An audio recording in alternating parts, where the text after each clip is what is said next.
چند پول؟ 30 سامان.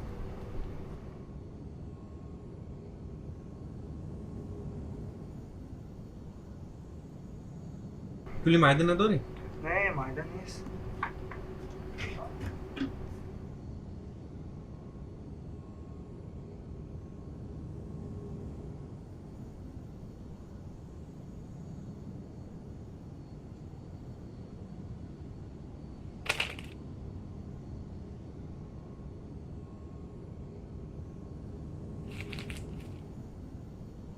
یک دقیقه.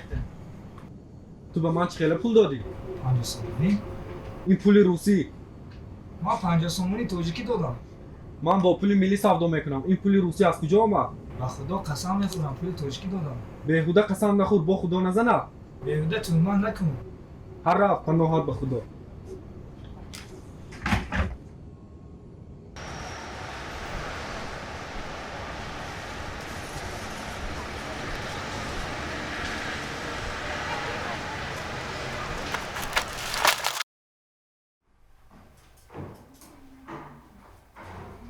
حتما این دوره رو میگیرید.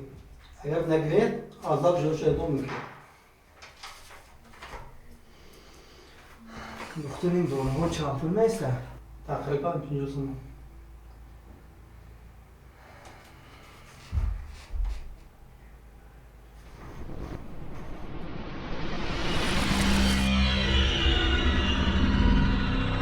خدا قسم پول توجیکی دادم.